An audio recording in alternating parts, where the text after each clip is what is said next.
تو نوشتی نامه های از جدایی، خواندم و دانستمت که به وفایی. هرچی بود از دل جداگی ها نوشتی، عاقبت در بین ما آمد جدایی. تو ندیدی یک نگاهی خسته دارم، تو ندانستی دلی بشکسته دارم. همچون مرغی بسته باله در قفس من، از فراقی تو سرایی بسته دارم. تو نوشتی نامه های از جدایی، خواندم و دانستمت که به وفایی. هرچی بود از دل جداگی ها نوشتی، عاقبت در بین ما آمد جدایی.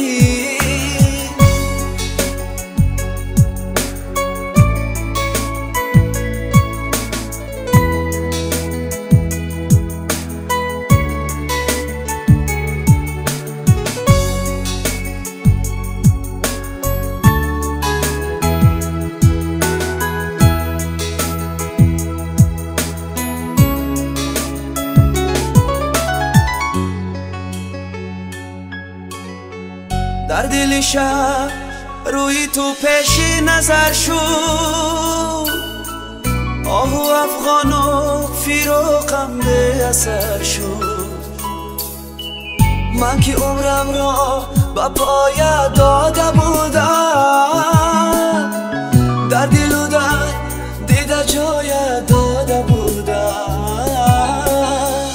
عطر سوی تو مان در بستری من، نقش لبهای تو مان در ساغری من.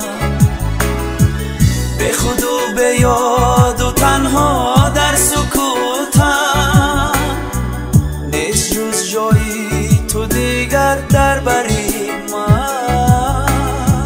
تو نوشتی نامه های از جدایی، خواندم و دانستمت که به وفایی.